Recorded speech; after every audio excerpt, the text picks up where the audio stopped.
Electrohomoeopathy के अध्ययन के क्रम में आज हम आपको ज्ञानेंद्रिय यानी एनाटॉमी और फिजियोलॉजी के क्रम में ज्ञानेंद्रिय के बारे में पढ़ेंगे। ज्ञानेंद्रिय में आपको ईयर, कान के बारे में पढ़ेंगे।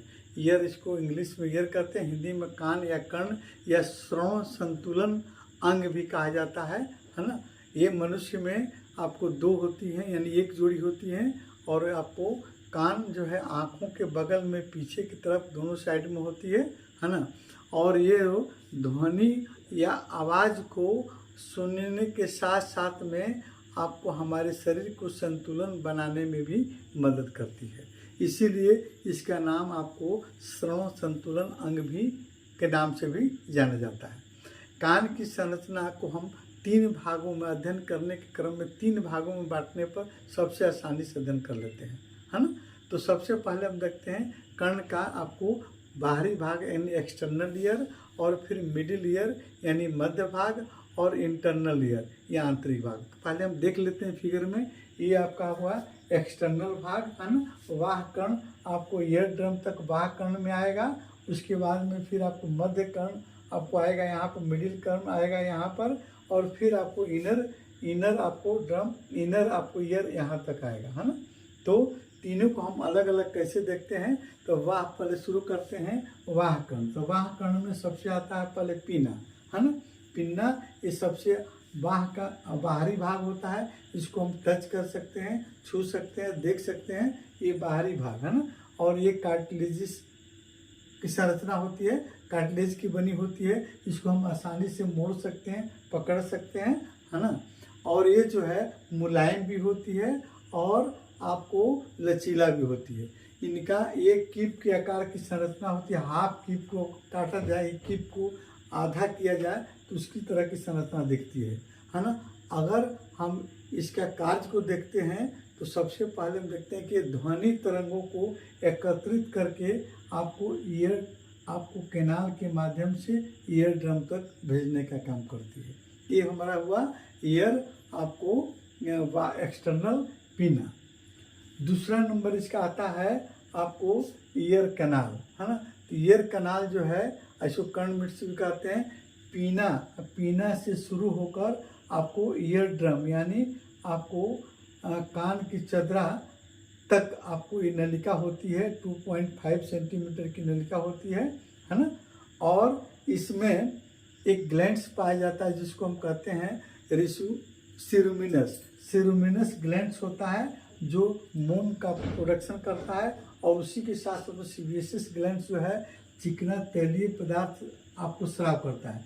दोनों मिलकर ये आपको, इसका कार्य क्या होता है, ये आपको मोम और तैलीय संरचना जो होता है ये आपको ईयर, आपको कैनाल को आपको नरम या चिकना रखती है। बाहरी आपको एक्सटर्नल आपको हानिप्रद पार्टिकल्स या इसको धूल कण या और कण को अंदर आने पर ये रोकती है। वहीं पर आपको उसमें टच कर जाती है, रोक लेती है ना।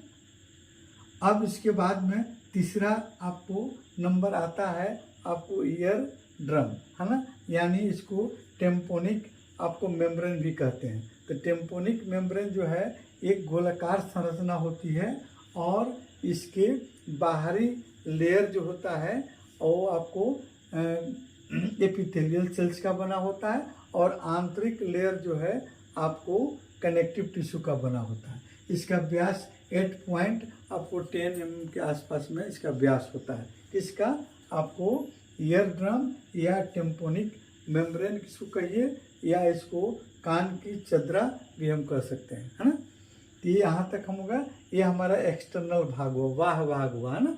आपको ईयर ड्रम हम देख लिए, है ना, और आपको पीना देख लिए, और फिर ईयर कैनाल देख लिए। अब आते हैं हम आपको ये, अब हम आते हैं इसके बाद में आपको मध्य कर्ण, है ना, मिडिल ईयर। तो मिडिल ईयर जो है आपको ईयर ड्रम और इनर ईयर के बीच में एक खोखली संरचना होती है ना, जिसमें हवा भरा रहता है। और इसमें 3 तरह की हड्डियां, आपको लचीली हड्डियां जो शरीर की सबसे छोटी हड्डियां होती हैं, आपको इसमें आप एक दूसरे से कनेक्टेड रहती है, और लिगामेंट से आप कनेक्टेड रहती है ना। और इस हड्डी को कहते हैं आपको मेलिसस और इनकस और फिर स्टेपिस, है ना। ये तीनों हड्डियां जो है, पहला जो है मेलिसस जो होता है आपको ईयर ड्रम से टच करता है, और फिर उसके बाद इनकस उसके सटार आपको उससे ज्वाइंट रहता है, और फिर आपको स्टेपिस जो है आपको इनर ईयर आंतरिक कान के पास में आपको टच करता है। इस तरह मिलकर ये तीनों हड्डियां आपको यहाँ पर संयुक्त रूप से मिली रहती हैं, है ना। अब देखते हैं इसमें जो है मध्य कर्ण में एक और संरचना देखने को मिलती है जिसको हम कहते हैं आपको यूस्टेशियन नलिका।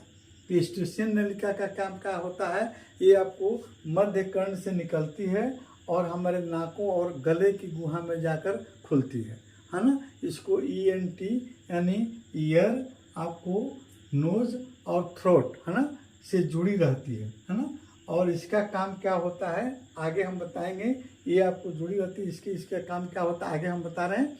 अब देखते हैं हम इसके बाद में आपको इनर ईयर जो है, इनर ईयर क्या होता है, इसमें एक आपको मुख्य संरचना होते हैं, कोक्लिया होता है, और इसके बाद में एक सेमी सर्कुलर कैनाल होता है, और इसके अलावा ऑडिटरी नर्व होते हैं जो आपको सूचना पहुंचाते हैं आपको ब्रेन को, है ना। आपको आवाज़ की सूचना पहुंचाते हैं ब्रेन को, है ना। तो अब देखते हैं इसका कार्य, है ना। तो कार्य देखिए, बाहर से आपको ध्वनि तरंगें जब पीना के माध्यम से अंदर प्रवेश करती है और आती है कहाँ पर, आपको ऑडिटरी कैनाल या आपको ईयर कैनाल में जाती है, तो ये आपको एक तरंग जो है एक आपको ईयर ड्रम पर जाकर वाइब्रेशन पैदा करती है ना, ईयर ड्रम पर। और ईयर ड्रम पर जब वाइब्रेशन होता है, वो वाइब्रेशन के होने के फलस्वरूप आपको मध्य कर्ण की तीनों हड्डियों में वाइब्रेशन होता है। तो सबसे आपको मेलिसस आपको हड्डी जो होती है उसमें वाइब्रेशन होता है, क्यों कि आपको ईयर ड्रम से टच करता है। जब ईयर ड्रम में आपको वाइब्रेशन होता है, उसके 20 गुना वाइब्रेशन आपको बढ़ा देती है तीनों हड्डियाँ, है ना। मध्य कर्ण की जो तीनों हड्डियाँ हैं वो वाइब्रेट होकर इस वाइब्रेशन के 20 गुना आपको वाइब्रेशन आगे बढ़ा देती है, और वो वाइब्रेशन जो है आपको इनर ईयर से होते हुए आपको कोक्लिया में जाता है।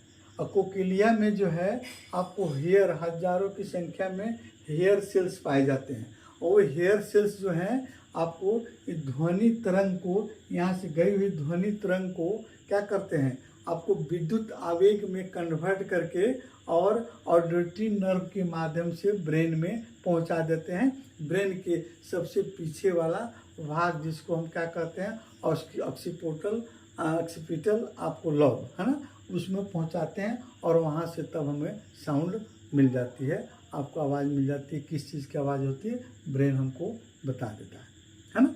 तो इसको अगर हम देखते हैं, सबसे पहले तीनों का जो फंक्शन हुआ, फंक्शन के बाद तीनों आपको अंगों का फंक्शन हो गया। उस फंक्शन में एक आपका मध्य कर्ण में एक आपको संरचना होती है जो स्टीशियस आपको ट्यूब जो होता है, और इसको ये स्टीशियस ट्यूब जो है इसका काम क्या है, ये जो आपको वाइब्रेशन जब होता है आपको ईयर ड्रम से, और इसके आंतरिक दीवारों में आपको जहाँ पर हड्डियाँ होती है उसमें वाइब्रेशन होती है, उसके दबाव को कंट्रोल करती है ना।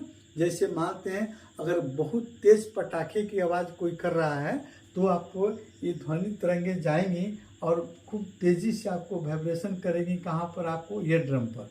तो ईयर ड्रम पर करेंगी, और उसके बाद वो वाइब्रेशन, उसके 20 गुना वाइब्रेशन अगर मानते हैं यहाँ पर होता है आपको मध्य कर्ण में, अगर ये स्टीशियन ट्यूब अगर नहीं रहता तो फिर कान के चदरे फट जाएंगे। वो वाइब्रेशन जो साउंड ज़्यादा होता है उसके दबाव जो पड़ेगा, उस दबाव को आपको कम कर देता है स्टीशियन ट्यूब, है ना। उसकी आवाज़ों को, वाइब्रेशन को आपको इसकी तरफ से गले से बाहर निकाल देता है, यानी दबाव को आपको कंट्रोल कर देता है, नहीं तो आपको कान की चदरा फट सकती है ना। ये हुआ आपका आंतरिक अवधि। दूसरा नंबर एक और आपको यहाँ होता है सेमी सर्कुलर कैनाल। इसका काम क्या होता है, इसमें एक तरह का लिक्विड भरा रहता है, और ये जो क्या करता है जब हम मतलब चलते हैं, घूमते फिरते हैं या कूदते फांदते हैं तो वो संतुलन पैदा करता है। किस तरह? तो यहाँ से आपको, यहीं से फिर आपको नर्व निकले हुए हैं, ऑडिटरी नर्व जो निकले उसके माध्यम से मिलकर ब्रेन में जाकर आवाज़ को आपके बॉडी के संतुलन को अस्थायी करता है, जिसकी संतुलन को मतलब फिक्स करता है। ये हुआ आपका कान का बनावट और कान का। अब अगले वीडियो में हम आपको कान में होने वाले रोग, जैसे कान में दर्द होना, कान बहना, कान से कम सुनाई पड़ना, है ना, इत्यादि रोगों पर हम डिस्कस करेंगे और उस पर कौन कौन सी इलेक्ट्रोहोम्योपैथिक औषधियाँ आपको कार्य करेंगे, कैसे उसको हम ठीक करेंगे, अगले वीडियो में आप देखेंगे।